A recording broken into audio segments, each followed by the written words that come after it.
Hello to everyone on the line, and hi to you too, Bahati. Hello, SAKSHI. It's so good to see you. We were last together in October for the Unstoppable event series in the US. I hope some of the friends we met there are on the line today. If we haven't met yet, my name is Bahati ZIMBA. I am joining you here today from Malawi, the warm heart of Africa. And I've been with Opportunity for 14 years on our agricultural program as project officer, where I work so closely with the farmers to make sure they get the training they need, but also to improve their farms and their families.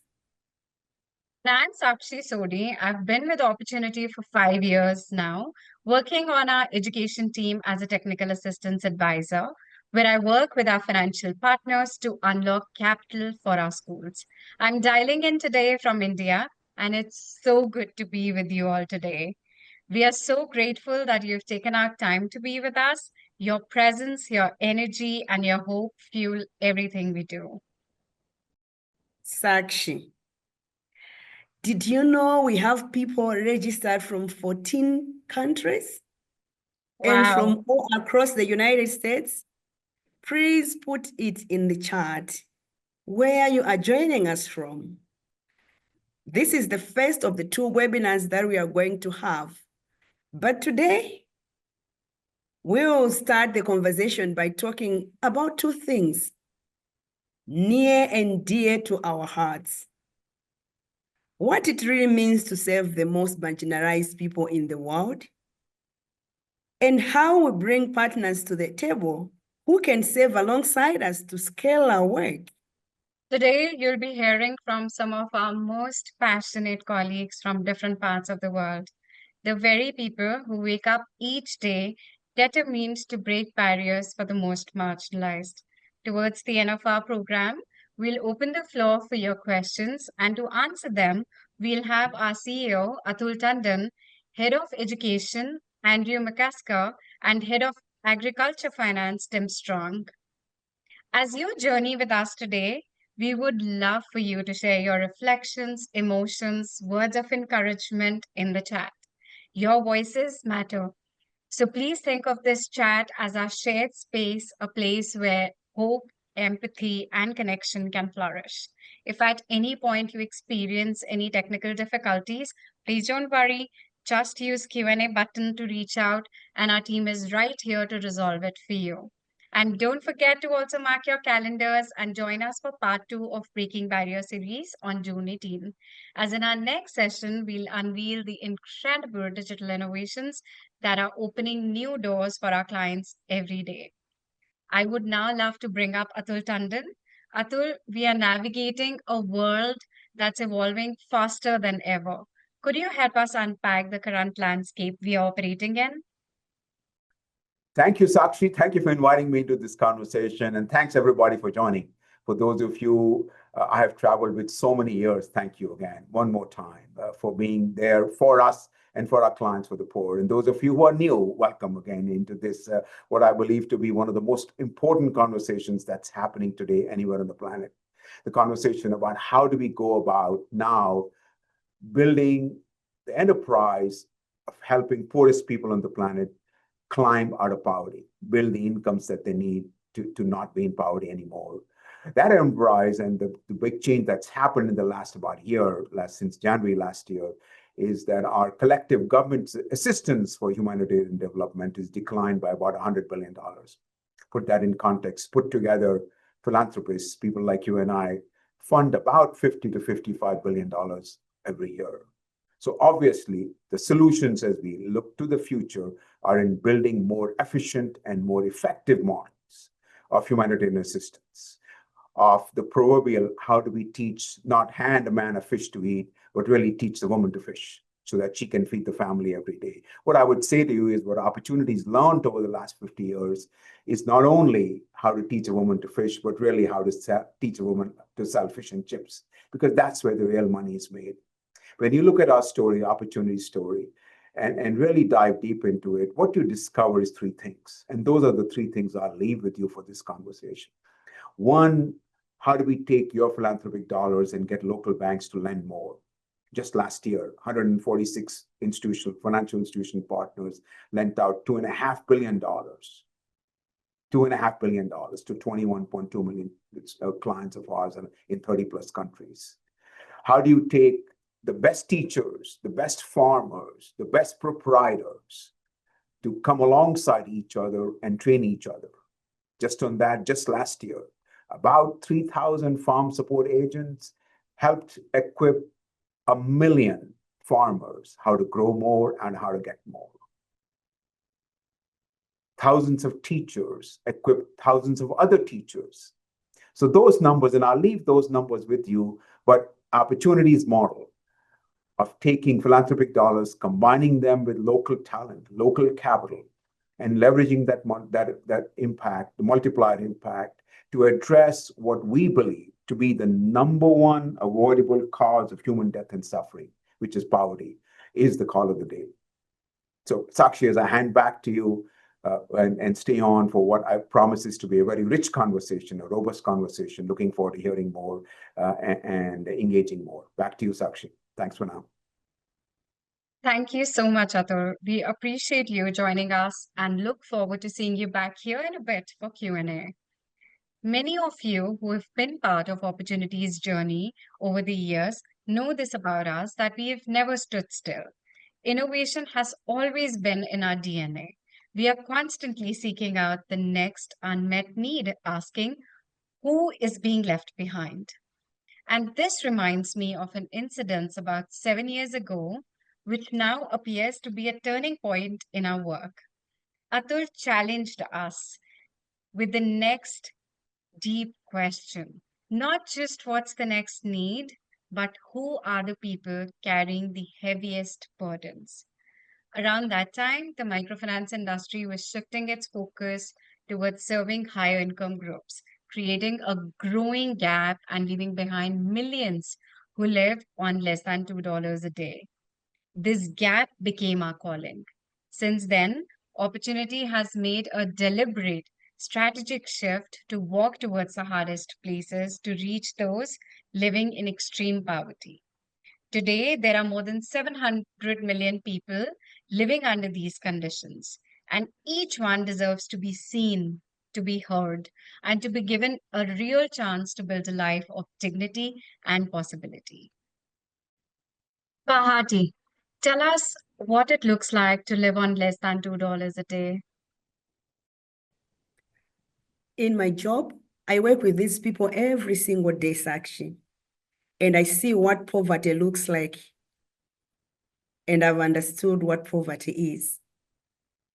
Sakshi, you know, living in poverty means calling a one-room madhouse a home, sleeping on a straw mat without a mattress, where there is no clean water, people drink from the wells, no toilet behind the doors.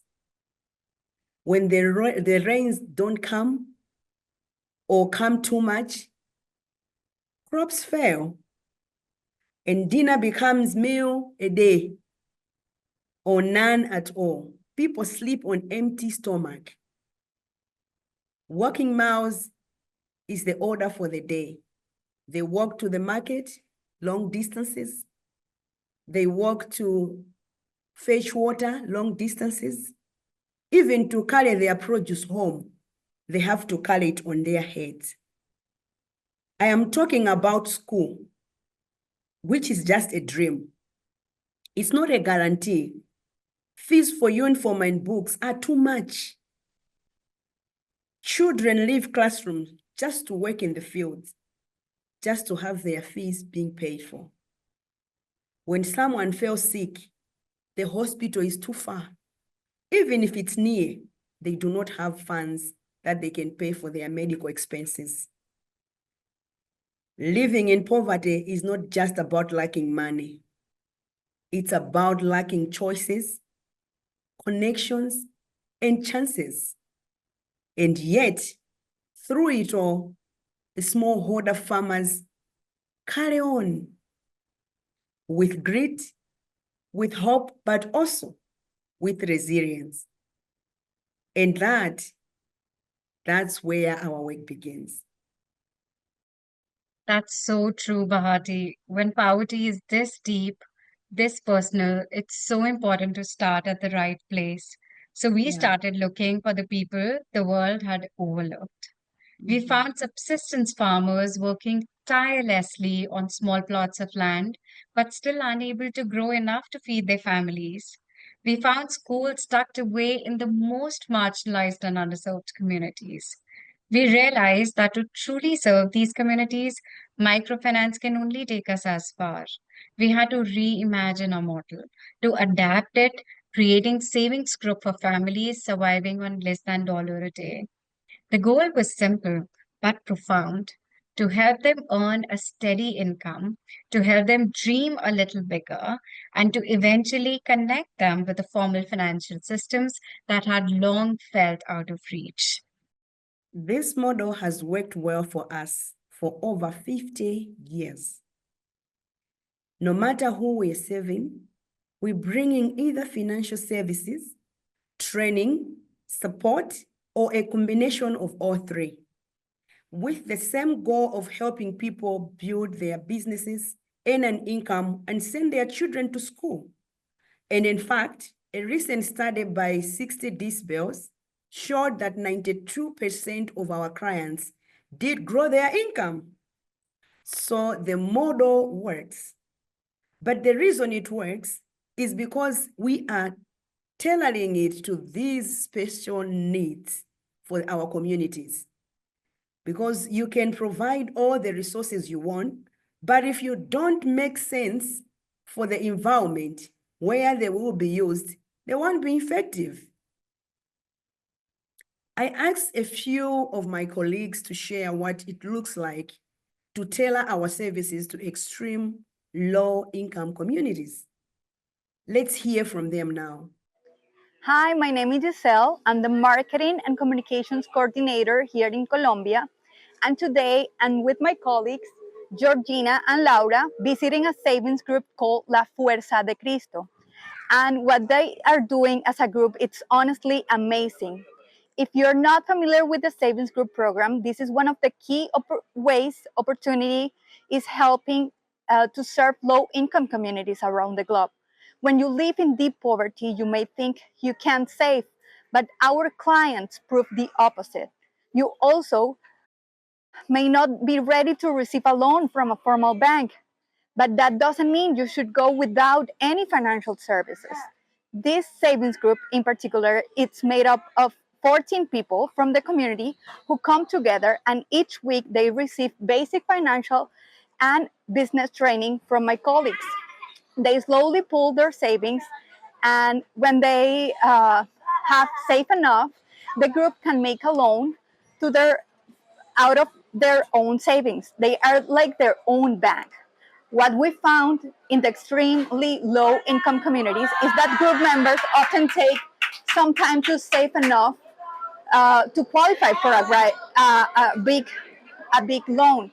So they adjust their options, and instead they take a loan as a group to reinvest in a collective business activity and work together for a collective purpose.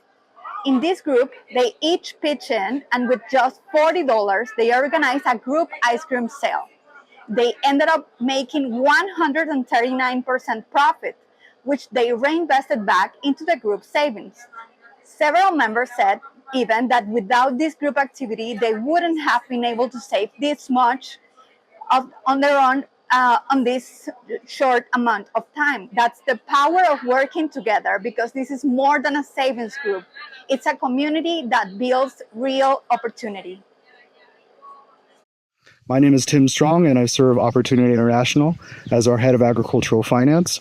To me, when I think about what it takes to break barriers and seemingly insurmountable barriers, it's really making sure that we're keeping the farmers that we serve at the core of the work that we do.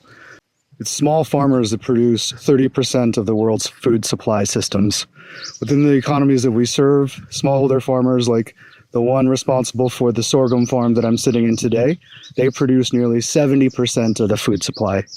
And yet it's farmers that we have the privilege to serve that still face nearly insurmountable challenges almost every day. When we look at the challenges that come with rain-fed agriculture and the dependence on whether or not the rains will come this season, if there'll be too much or too little. When we think about really farmers who are still unfortunately only producing at only 20 to 30% of their potential yields due to lack of inputs, lack of good seed, and lack of training, Opportunity has really been privileged to serve farmers like these and farms like these in terms of making sure that we're tailoring loan products so that farmers don't have to pay every month, but rather get a bullet repayment option when their harvest comes in. Making sure that our farmers support agents who are lead farmers in their own communities are giving the best advice and recommendations, helping farmers form producer organizations and even cooperatives so they can negotiate for better prices. For us, making sure that we're listening to the needs of our farmers helps us make sure that we're tailoring in the right way. Every hurdle from lower rates of literacy and numeracy, understanding market prices, understanding when to plant and what to plant, these are really what make the difference for a farmer who is living season to season. Hi, I'm Andrew McCusker, the head of the Education Finance Program at Opportunity International. So this morning we visited Bright Masters Academy here in Tamale in northern Ghana. One of the amazing things about Bright Masters Academy and many other of the low-cost private schools that we work with is how little the school fees that are being charged and what they can do with these school fees. Here at Bright Masters, I learnt today that parents pay about 30 cedis per month to send their kids to school, and for some families in this community, that is a lot of money. It's about $2.42 per month. But even with that little money that the school is able to generate, they have 15 teachers with 270 kids, and they're doing their best to improve learning outcomes. But there are a number of infrastructure challenges in the school. While class sizes look relatively small, there are many. The toilet blocks, there are very few for 270 kids. There are just 2 toilets, and teachers don't have toilets to use at the school. And so we're hopeful that we can get more funding invested into Bright Masters Academy and many other schools like it to increase the capacity of the schools so that we can enrol more students and also to upgrade facilities over time. And so there are a number of constraints, not just infrastructure constraints, but certainly constraints that are impeding teaching and learning. One of them is that 7 out of the 15 teachers here have been trained. There are another 8 that have not been trained in the past. One of the other big constraints on the education quality side is the lack of teaching and learning materials. We saw in the school that some of the classes have teaching and learning materials, but not all. Every time I come to school, and today is no different, just the amount of admiration that I have for school proprietors, head teachers and teachers that have really difficult jobs, and I think you should feel really proud about the school that they work at. I love watching these videos of my colleagues from around the world because serving these communities, reaching the ones living at the very edges, it comes with its own set of challenges. Often the places we go are so remote and the infrastructure is so fragile that simply reaching our clients feels like a journey against the elements themselves. In Malawi, teachers and students, they cross rivers on makeshift rafts just to attend school. In Ghana, schools build fences and hire security to create a safe learning environment in the areas affected by instability. In Colombia, we are helping schools increase their capacity so the systems can educate not only Colombian students, but also the inflow of migrants as well. I remember visiting one of our partner communities in Kerala, in India, where the seasonal flooding had swallowed the only road in and out. Children had no choice but to take small, fragile boats across flooded fields just to reach their school. And when finally arrived at one of the schools, I was met with a very heartbreaking sight. There were no classes that day. The students hadn't come to learn, they had come to save their school. Armed with buckets, children and teachers, they stood side by side, bailing water out of their classrooms hand by hand, desperately trying to save their desks, their notebooks from drowning. It's a moment I'll never forget because it reminded me that for these children, education isn't a right. It's a battle that they fight for every single day. And it's why we go to the hardest places, not only because it's hardest, but also because they're worth it. And just like them, our teams, the staff who carry hopes and opportunity in their bags, must navigate those same waters, facing real dangers with every crossing. Sakshi, honestly, just getting to some of the communities we work in is a challenge. These villages are tucked away, far from any city, often hours off the main road. Sometimes our teams have to leave before sunrise just to make it on time. And we're not just talking about smooth highways, no. We're talking broken paths, narrow muddy trails, and the roads that disappear completely when the rains come. There are places where public transport doesn't exist. You'll see families walking miles just to get to a healthy post or a local market, or wait for hours because the only bridge in the area has been washed away. It's not just about the distance. It's the isolation, the kind that makes it harder to deliver even the basic services. But still, we go because that's where the need is greatest. Sakshi, I want you to see what it looks like. You may be familiar with saving groups like this. It is called Tianjani Savings Group in Malawi, about 35 kilometers from my base. As you are aware, it is my job to meet with them. But this is not where the story starts. Let's begin so that I can show you how we really bring services to rural women. This is a farmer support agent, Maiso Chinyama. She saves about 150 farmers, and she covers an area of a range about 15 to 20 kilometers. On this day, she was biking. Bikes are a key investment for FSAs. But even with bikes, sometimes it's so difficult to navigate to the groups. At this time, it had rained about 3 days prior. Even our trip by car was more difficult and challenging. The roads were still flooded, making progress so slow. On this day, we had found the bridge that we were supposed to cross completely washed away. It took us longer than expected. By this time, it was 11 noon. The farmer support agent finally arrived, and I also and my driver, we arrived after some hours of driving. Now perhaps you understand why women sing with joy before we start our meetings. So that was really a journey, only one way, to the venue, to our clients. You can imagine now we have to go back home. Most of the times it is late. But these are precisely the barriers that prevents traditional financing and other services from reaching the rural women. Wow, Bahati. I've heard stories from you, but watching this video, it's incredibly humbling. A big part of why we choose to work in these remote and forgotten communities is that these are often ignored by financial institutions. And our vision is bigger than just reaching a few. It's about reaching as many lives as possible. And to do that, we know we cannot do it alone.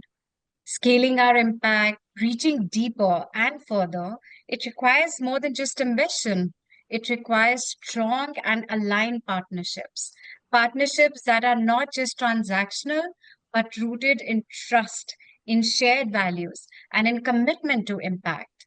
Yet, too often, when we approach the financial institutions, we hear the same familiar hesitations. Sakshi, these enterprises are too small. They don't even maintain proper financial records. These communities are too risky. How will they even repay their loans? Sakshi, my operating costs to serve these low income communities will be too high. How will I even justify it to my board? Yes, serving these underserved takes effort. It takes creativity. It takes systems that are built for proximity, not just scale. But if we only ever invest where it's easy, we'll never reach where it matters the most. Many banks, financial partners simply do not understand these communities. And what they don't understand, they fear. Fear becomes a wall that keeps millions locked out of progress. And that is exactly where opportunity steps in. When I sit across the table with a financial institution partner, I bring more than just data. I bring stories. I bring lived realities of communities we serve. I share the depth of insight, experience, and relationships we've built with these communities. And in that moment, I see something shift. They realize that the opportunity as a bridge, what once seemed too risky, now looks possible. The risk doesn't disappear, but it becomes clearer, measurable, manageable. And when capital is unlocked, lives are transformed. Last year alone, we helped release $2.5 billion in capital from 146 financial institutions. Money that is now benefiting 21 million people who need it the most. Entrepreneurs, parents, farmers, educators, building futures brick by brick, idea by idea. But impact is not static. We have to constantly calibrate to the changing environment if we want to continue serving even more people in the years ahead. 5 years ago, we established a groundbreaking partnership when we secured US government's funding through USAID grants that supported hundreds of thousands of children continue their education. In February, those USAID awards were terminated.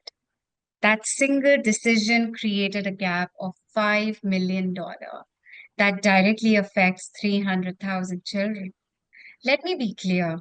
These are not just numbers. These are children in classrooms like the one you see here. Children whose future hang in the balance. And this is why we cannot pause. We will continue to expand our circle of partners. We will unlock even more capital because our clients need us. Their future depends on us being bold, consistent, resilient. In my work, we have reached 67,000 schools and 16 million students. And still, it's only a fraction. There are 244 million children around the world who are still out of school. This is not just a number, it's a call to action, a reminder that we have so much more to do. And that road ahead is long, but undeniably worth it. Partners can only unlock capital, but they can unlock access to even more underserved clients. Our agriculture finance program is in a period of rapid growth. Last year only, we reached out to 580,000 farmers. But the majority of these people live in extreme poverty, and they are farmers. So the market is huge, and it's up to us and our partners to serve them. The incredible advancement in AI are making it possible for us to reimagine how we work with our clients. You may have heard of our AI-powered chatbot, which offers farmer-curated responses, expert answers, questions in real time, so they can grow their farms and earn more income. Well, in the last few months, we've started partnering with Safaricom and the Development Bank of Ghana to bring that digital innovation to farmers they are serving, farmers who we otherwise could not reach to. We are also grateful for partners who help shine a light on opportunities mission, like NBA Africa. In just a few days, they will launch their first basketball court and youth clinics at the school supported by Opportunity International. With more on the way, SAKSHI, we are committed to building more partnerships around the world that will unlock capital for our clients, expand our ability to reach more people, and help elevate our work. So, why do we do all this? You might be wondering. Why do we go through so much effort to reach and serve the communities. I work with farmers because when they thrive, entire communities rise up with them. Because agriculture isn't just a livelihood. It's the backbone of our rural life. By helping smallholder farmers improve their practices, I am not just increasing yields. I am helping families put food on the table, send their children to school, and build more secure futures.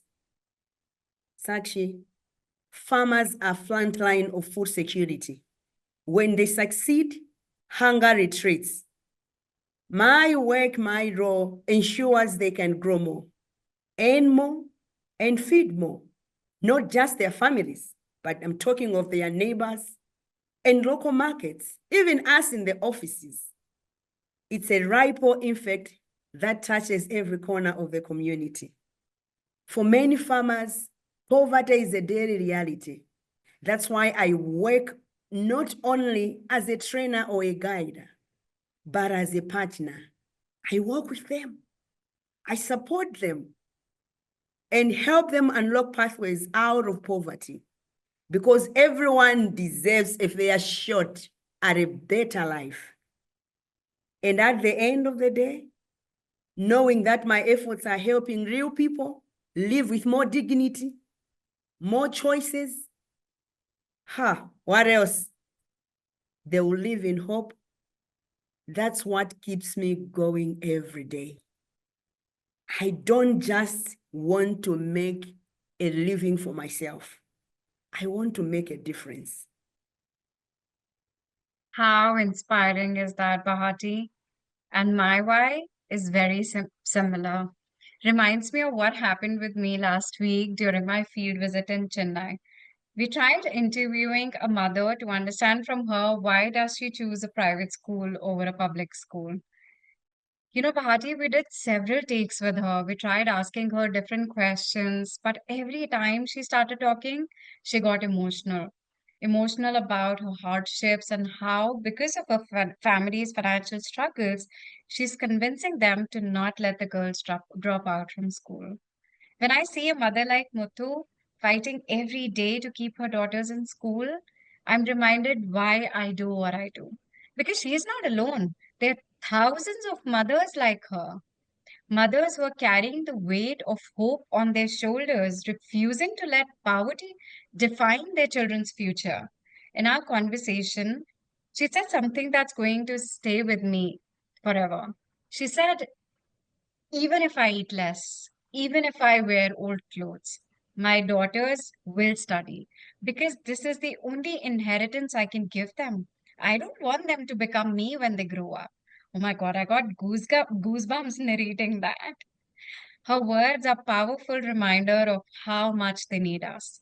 When I show up, when I fight alongside them, I'm not just offering support.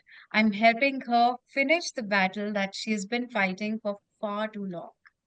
I do this work because their dreams deserve a chance, because resilience like hers should not go unseen or unsupported. I walk this path reaching into the hardest places because every mother, every child, every dream matters.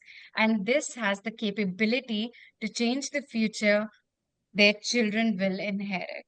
That's why I do what I do. And that's why we, all the Sakshis, all the Bahatis who work with opportunity across continents, we keep believing, keep building, and keep breaking barriers. We are not rescuers, we are the bridge builders, and we are breaking barriers for our clients every day. Thank you, Sakshi. That's beautiful. I am sure some of you have been thinking of questions as we've gone along, so I am pleased to turn the mic over to Atul Tandon for our question and answer session, which he will be leading with Andrew McCusker, Head of Education, and Tim Strong, Head of Agriculture Finance. Please use the question and answer button at the bottom of your screen to submit your questions. Over to you, gentlemen. Thank you so much. There's the video. Thank you so much, both Sakshi and Bahati. And please, everybody, join me in thanking them. Sakshi came to us, as you know, as from some of you know, works in India with us, and Bahati down in Southern Africa in the beautiful country of Malawi. As does Tim. And Andrew's joining me from London. So everybody, again, thanks for joining, and excited to now be able to engage in a live Q&A. Before I do, I just want to as well take a moment to thank everybody, those of you who have been supportive of opportunity, those of you who are checking on us today for giving us the hour of this time that you have.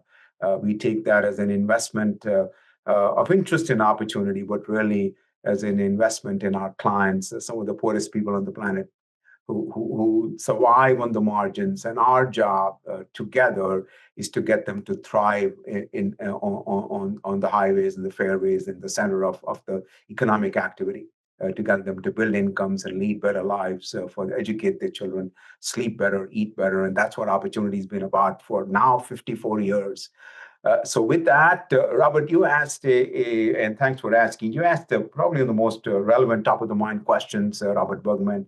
Will the $100 billion reduction in nation-state giving cause opportunity to alter any of your priorities due to the lack of funding for absolutely critical needs that are used to be met by nation-state donations? Robert, what that, and for everybody, what the lack of funding does is hampers our ability to scale our solutions to the largest possible number of beneficiaries of clients. It really hits hard at that front. Is the programs that we have now, and Andrew and Tim are going to, seen the Andrew and Tim speak about this on the video. We'll answer a few questions.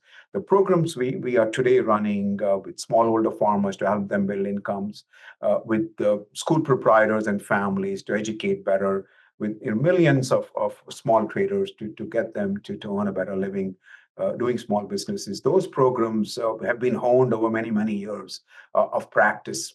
How do you get them to scale is where funding from large institutional donors comes in.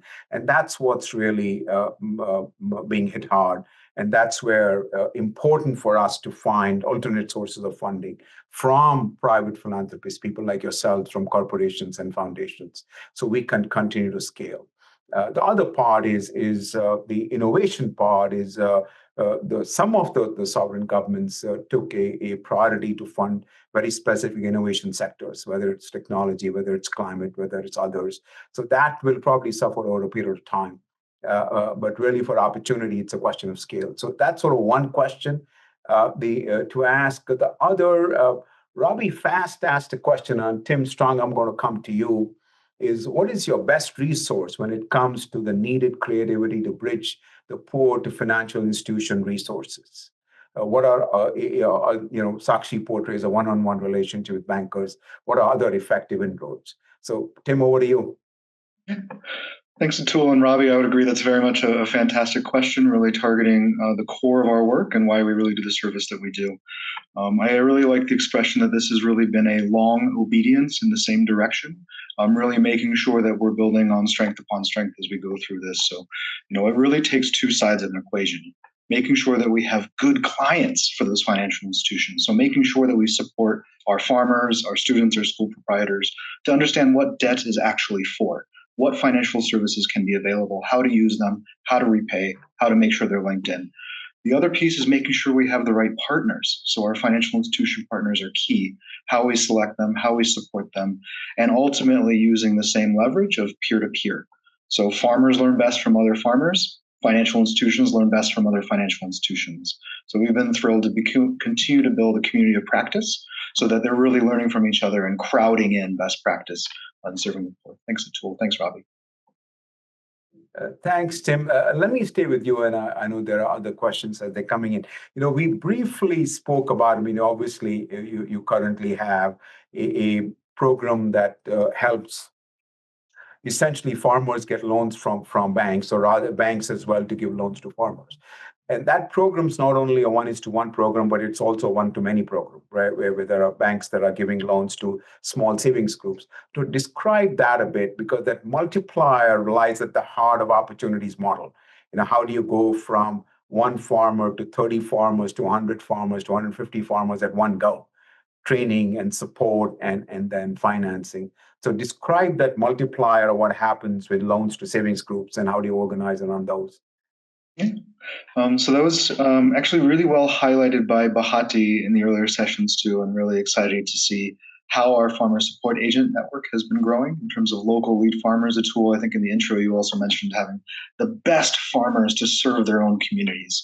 So making sure we're doing that and seeing a leader in their own community be able to support 150 families in their own neighborhood, in their own community, and really build that up. Start also producing the right data for our financial institution partners to be able to leverage that and really build strong business cases. And then instead of competing with the already existing financial institutions, really looking at how do we partner with them? How do we unlock their resources, their deposits, mobilize those into loans to our own farmers instead of doing it all ourselves? And what we've been able to see in the agricultural finance program in our sector, one that's notoriously hard for getting loans to farmers, not just in sub-Saharan Africa, not just in India, but also in the US. This is a notoriously hard area to really see debt for farmers. Our program has cumulatively been able to unlock $500 million for farmers. And in the last calendar year, $100 million of that alone. So really seeing that ramp up, see that community of practice build up has been absolutely thrilling to be able to serve with BHAHATI, with our other team members, and make that happen.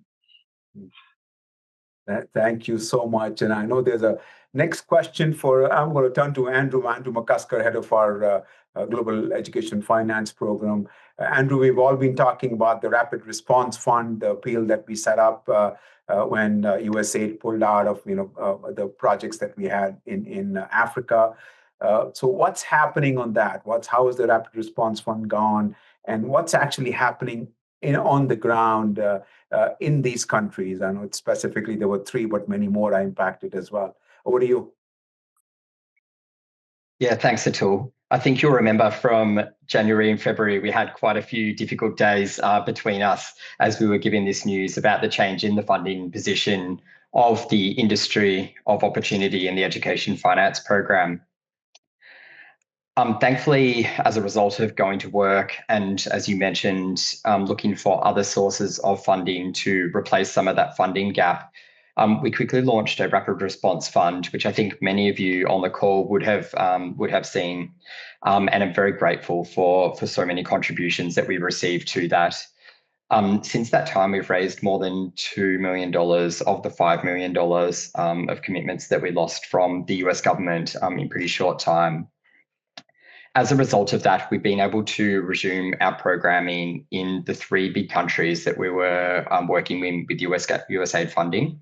That is in Ghana, like in Bright Masters Academy, the school case study video that we showed a little bit earlier, in Zambia and in Tanzania. As a result of the rapid response funding, we have been able to maintain a team in each of those countries that are working on mobilizing private investment into the schools and into the parents to pay for school fees, and also providing education quality support to the school leaders and teachers to improve learning outcomes for students in those schools. And so while Atul, we had some pretty dire days in January and February, looking back on that a few months from now, we're in a much better position as a program to be able to meet the needs of our clients in those markets. Now, I think there have been some questions about the funding shortage in the industry to achieve the Sustainable Development Goals, and in particular to end extreme poverty, in our case, get all kids into better school. We have a whole lot of work to do as an industry to crowd in more investment into this sector. And that's the work of SAKSHI and many of the others that work on mobilizing private capital. Thanks, Andrew. And I think your program has been particularly successful, actually, in mobilizing private capital to specifically focus on development issues, in your case, education financing for low-income schools. So over the tenure of the program, how many schools and what's the size of the capital that's been released? Yes, so since the program launched in 2012, there have been nearly 60,000 schools that have received loans. I would actually do this job if one school got access to a loan and was able to build one more classroom or dormitory or buy a school bus or build an IT lab. The reason that I choose to work here is that by building a relationship with one bank and having them lend to a portfolio of schools serving low-income communities, we can get a lot of classrooms built and a lot of toilets built and a lot of school buses bought and a lot of IT labs bought. Mobilizing large amounts of capital into any businesses in low-income communities, whether they be schools, farms, or other, is really difficult and labor-intensive work. I think SAKSHI, during the early part of the presentation, spoke about some of the questions that she gets from her financial institution partners when she's making the case for them to join us in this mission. The fact that we've been able to invest or have invested more than $1 billion into schools like Bright Masters Academy is something that I'm really proud of. But as SAKSHI mentioned, we've reached 16 million of 244 million kids who are out of school. And so there's plenty of work still to be done. Thank you, Andrew. And I think to us, that really is where the focus is on the education side, is how do we continue to mobilize local capital. And I think that's the important part here is that we're working with local banks to mobilize local capital on terms that are really serviceable by our clients. These are mom and pop, local small schools serving local families to educate their children. How do we do that effectively? And that's where private philanthropy plays a part, because your funds, and I know I would emphasize it one more time, what your funds enable us to do is both to incentivize and equip and train the local banks to be able to lend. They don't want to do it without support. They don't know how. We equip them on the how, and then we equip them on the who. Who are the clients? Who are the best proprietors to lend to? And for that, Andrew's team runs the education quality program, which helps proprietors and teachers run the schools better, teach better. So those, that modality is what gets to $1 translates to $10 of lending. And in effect, the same dollar that enables Andrew's team to have, I think, how many teacher mentors do you have, Andrew? And how many teachers would they be training today in your system? Yeah, about 12,000 teacher mentors, training about 20,000 teachers. 20,000 teachers. And how many school proprietors at scale today? About 4,000. 4,000 school proprietors. Tim, what would be your numbers when we speak about the farm support agent? It's a similar model, right, that you have, and I'm looking at what happens, in as we go forward. And Gene Gardner asked the question on ending extreme poverty. Well, the only way to end extreme poverty is to increase income, and specifically for smallholder farmers, the last sort of endemic, post of extreme poverty. So talk about your FSA model and how that is really enabling you to reach a lot of people. And, I cannot have any conversation without Barbara coming to mind, Michiana, your FSA, whose only ask of me was get me a bicycle so I can go and talk to more farmers. So over to you, Tim. It really is amazing to see how that can grow, how that can multiply, how we can really see everything from good agricultural practices to financial literacy and acumen, running businesses, and even bundling up into savings groups and then cooperatives expanded through really this idea of trust at the local level. So we've been extremely privileged and now have grown our farmer support agent network to over 2,500 agents live in the field, supporting over 600,000 households, continuing to scale that year on year. Just to have seen that quadruple in the last 3-year period has been amazing, and really to see day in and day out. So exactly what BHAHATI was describing, to see even those that do have bicycles, like Barbara now does have, don't worry, Atul, that's sorted out. The fact that they still need to carry their bikes over flooded roads at times to be able to serve their own neighbors. And this is, really much proof in terms of what BHAHATI described earlier. She and I were out with farmer support agents this morning, started out at the very start of the day to make sure that they're trained in everything from data collection and being able to understand how to measure yield and acreage. And I was actually very concerned that BHAHATI was going to lose her voice before tonight's webinar. So we were trying to make sure that we fed her as much honey and tea as possible. But it's just really exciting to see what leadership means in a local community and how to leverage that. Oh, yeah. So literally what you are doing is finding the best farmers in small villages and turning them into your sort of local farm extension workers, if you will, who are now providing training. Similar to what Andrew's done in engaging and over 200 banks now lending hundreds of millions of dollars. You have your team's accomplished that in a far more difficult context of getting banks comfortable with lending to some of the poorest people with the most sporadic income, which is what classifies personifies a smallholder farmer. So talk a bit about that part, is how you've got now over 20 plus banks in Africa, sub-Saharan Africa, lending to hundreds of thousands of farmers, and what's that taken from small savings groups to probably your latest innovation, which I'm very excited about, is cooperatives. I'd say for almost any type of financial linkages, making sure clients are well trained, understand what's required, but also well organized is absolutely key. So the ability for farmer support agents to bring those clients together in mass, deliver that data so that the banks know exactly who the farmers are that we are proposing as clients. We can gather information in terms of their cash flows, and we can help our partners develop extremely tailored and nuanced financial products to meet those cash flow demands. Very much to the point, if you're growing of a diversity of crops, how do you know when cash comes in and cash goes out? How do you know how to really secure that financial service, those financial products, to make sure they're well aligned? That's been really an extremely exciting journey for us as we continue to do that work, build that up, and make sure that those linkages are really made. The cooperative side, making sure that farmers have collective bargaining power when it comes to access to markets, getting better prices. Right? So increasing your yield is critical. Increasing your income is really the core driver that allows those parents to send their children to school. Thanks, Atul. Thank you. Andrew, as we close, any closing comments from you, and then I'll close our webinar.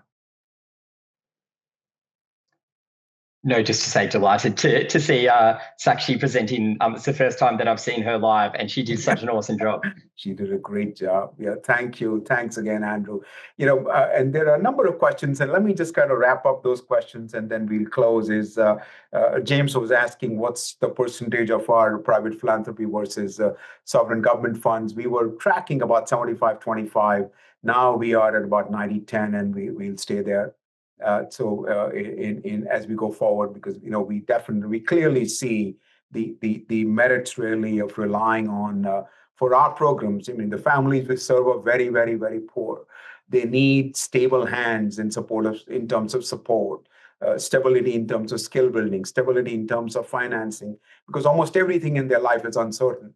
So we as a philanthropy, as a local actor who stands with them and helps them build incomes, we become also sporadic. That really breaks trust.